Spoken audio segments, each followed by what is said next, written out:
ఇక ఓ నాన్న నువ్వు ఎంత గొప్ప నాన్న అంటే మీ నాన్న నీకు ఫామ్ హౌస్లు ఇచ్చిండు, టీవీలు ఇచ్చిండు, పేపర్లు ఇచ్చిండు, ఫామ్ హౌస్లు ఇచ్చిండు, నీకు గొప్ప నాన్నని. కానీ మాకందరికి ఏమి ఇచ్చిండే? షిప్ ఇచ్చిపోయిండు. అదే కదా మా బాధ అంతా. 8,11,000 కోట్ల రూపాయలు అప్పిచ్చిపోయిండు, నిరుద్యోగ సమస్య ఇచ్చిపోయిండు. తెలంగాణ మా దయతోనే వచ్చింది. అదే పెద్ద మనిషి నిలబడి చెప్పిండు. అధ్యక్ష నేను చెప్పలే, అదే పెద్ద మనిషి నిలబడ్డప్పుడు సోనియమ్మ దయతోటి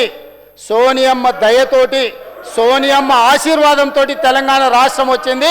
ఇక్కడుండి నేను ఒప్పుకోకపోతే నేను మనిషినే కాదని ఆ పెద్ద మనిషి నిలబడి చెప్పిండు. బతుకున్నప్పుడే తండ్రికి తద్దనం పెడతారని ఎవరో వెనకటి కంటే నేనేమో అనుకున్నా అధ్యక్ష. ఇప్పుడు చూస్తుంటే అట్లనే అనిపిస్తుంది. అంటే కేసీఆర్ గారు మాట్లాడిన మాటలకు కూడా వీళ్ళు వ్యతిరేకమా? కేసీఆర్ని ఎట్లాగో అక్కడికి రాకుండా చేసిర్రు, చివరికి ఆయన మాట్లాడిన మాటలను కూడా చరిత్రలో నుంచి తూడిపేయాలనే ప్రయత్నం చేస్తున్నారు అధ్యక్ష. ఇదెక్కడ ఆలోచన అధ్యక్ష? ఇక్కడి నుంచే అధ్యక్ష మీకు తెలుసు,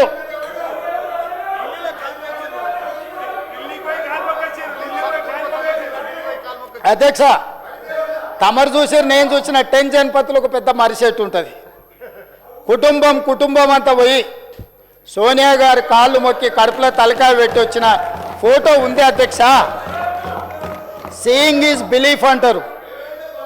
ఆ ఫోటోని సోషల్ మీడియాలో యూట్యూబ్లో మీరు మాయం చేయొచ్చు ఉండొచ్చు, కానీ ప్రజల మెదడులో రిజిస్టర్ అయిపోయింది పర్మనెంట్గా.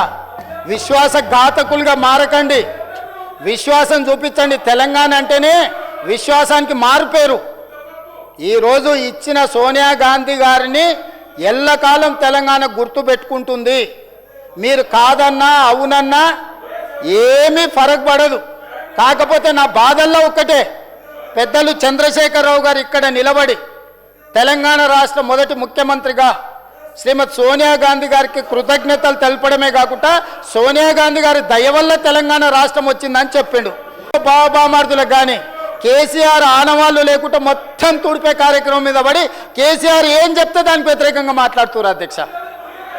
ఎక్కడి విపరీతమైన పోకడల అధ్యక్ష ఇది. అందుకే ఇక్కడ నిలబడ్డా కాబట్టి నేను కూడా ఆ విషయాన్ని గుర్తు చేసిన అధ్యక్ష. అందుకోసమనే ఈరోజు మనం బ్లూ కాలర్ జాబులు క్రియేట్ చేసుకుంటే, మనం ఏటీసీలను, పాలిటెక్నిక్ కాలేజీలను, స్కిల్ యూనివర్సిటీని, స్పోర్ట్స్ యూనివర్సిటీని మనం అద్భుతంగా తీర్చిదిద్దుకున్నప్పుడే తెలంగాణ నిరుద్యోగ యువకులకు ఉద్యోగ ఉపాధి అవకాశాలు వస్తాయి.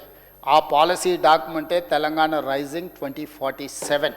దాన్ని అభినందించడానికి వాళ్ళకు మనసు రాకపోతే జాలిపడడం తప్ప మనం చేయగలిగింది ఏం లేదు అధ్యక్ష. ఇది తెలంగాణకు సంబంధించిన విషయం అధ్యక్ష.